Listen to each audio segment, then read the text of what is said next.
জসীমউদ্দীন, জন্ম 1903, মৃত্যু 1976। আজকে জসীমউদ্দীনের ভ্রমণ কাহিনী, কাব্য গ্রন্থগুলো এবং নাটক, বিভিন্ন রচনার নামগুলো আমরা আজকে জেনে নেব। তা প্রথমেই আমরা দেখব এই পাশে ভ্রমণ কাহিনীগুলো কি। প্রথমেই ভ্রমণ কাহিনী এক নাম এখানে হচ্ছে, আমরা আগে বলে রাখি জসীমউদ্দীনের 4টি ভ্রমণ কাহিনী রয়েছে মোট। প্রথমটি হচ্ছে চলে মুসাফির। আচ্ছা, চলে মুসাফির, তাহলে প্রথমে একটা মাথায় প্রশ্ন আসে, মুসাফির কোথায় চলে? উত্তর হবে যে দেশে মানুষ বড়। তাহলে চলে মুসাফির যে দেশে মানুষ বড়, তাহলে কোন দেশের মানুষ বড়? হলদেপরির দেশে। ঠিক আছে, চলে মুসাফির যে দেশে মানুষ বড়, হলদেপরির দেশে। এখন আরেকটি আছে, তাহলে হলদেপরির দেশ কোথায়? আমরা হচ্ছে বলবো যে জার্মানির শহরে ও বন্দরে।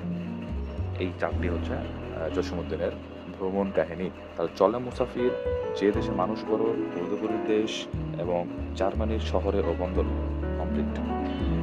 তারপর আমরা আসবো জসীমউদ্দীনের কিছু শিশুতোষ রয়েছে। 3টি শিশুতোষ সাধারণত রয়েছে। একটা হচ্ছে হাসু, দ্বিতীয়টা হচ্ছে ডালিম কুমার এবং হচ্ছে 1 পয়সার বাঁশি। হাসু, ডালিম কুমার এবং 1 পয়সার বাঁশি। এখন শিশুতোষ 3টি চলে গেল। এখন হচ্ছে আমরা গানের কিছু সংকলন রয়েছে তার।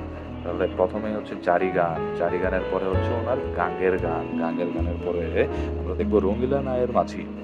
গাঙে কিন্তু মাঝিরা থাকে এবং মাঝিরাই কিন্তু জারি গান গায়, এইভাবে আমরা মনে রাখতে পারি।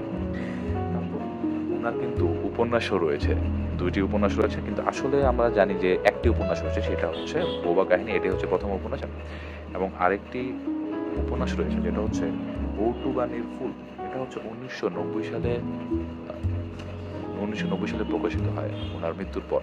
তাই হচ্ছে আমরা বলতে পারি যে আসলে উপন্যাস যদি অপশন থাকে যে কয়টি, একটি যদি থাকে তাহলে একটি দেখাবো এবং ওটা হচ্ছে বোবা কাহিনী। এবার আমরা দেখে নিই জসীমউদ্দীনের কাব্যগ্রন্থগুলো কি কি।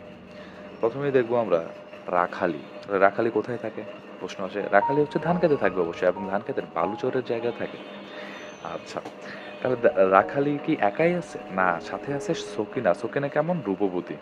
আচ্ছা, রূপবতী, সকিনার সাথে আর কে আছে? সুচয়নী। সুচয়নী কি করে? মাটির কান্না কাঁদে। মাটির কান্না। এখন কেন কাঁদে মাটির কান্না? কারণ মা যে জননী কান্দে, তাই। তারপরে হচ্ছে আমাদের এখানে আছে নকশিকাঁথার মাঠ এবং স্বজনবাদিয়ার ঘাট। এই দুটো হচ্ছে আমাদের কাব্য, গীতিকাব্য বলতে পারি আমরা, গীতিকাব্য। তারপর হচ্ছে আমরা এখন দেখব নাটক, জসীমউদ্দীনের নাটকগুলো কি কি। প্রথমে আমরা দেখব বেদের মেয়ে, পদ্মার পার। আমরা কিন্তু জানি জসীমউদ্দীনের বাড়ি হচ্ছে ফরিদপুর, এবং ফরিদপুরে যেতে হলে কিন্তু পদ্মা নদীর উপর দিয়ে যেতে হয়। তাই হচ্ছে পদ্মা পার কিন্তু একটা নাটক লিখেছেন তিনি। তারপর হচ্ছে মধুমালা, গ্রামের মায়া, পল্লীবধূ, বাঁশের বাঁশি।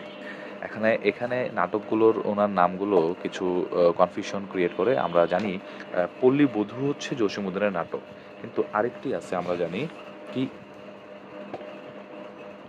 পল্লী সমাজ। পল্লী সমাজ নামে আরেকটি নাটক আছে। কার সেটা? সেটা কিন্তু শরৎচন্দ্র চট্টোপাধ্যায়ের, আমরা জানি। ঠিক আছে, ওটাও নাটক। আচ্ছা, এবং আরেকটি জসীমউদ্দীনের নাটক আমরা দেখতে পাচ্ছি মধুমালা। মধুমালা নামে কাজী নজরুল ইসলামেরও একটি নাটকই রয়েছে। ওকে। বাঁশের বাঁশি থেকে আমাদের একটি কথা মনে পড়ে, বিষের বাঁশি কিন্তু আবার কাজী নজরুল ইসলামের রচনা। স্মৃতিকথা দেখব। জসীমউদ্দীনের 2টি স্মৃতিকথা রয়েছে, যাদের দেখেছি, কোথায় দেখেছি? ঠাকুরবাড়ির আঙিনায়।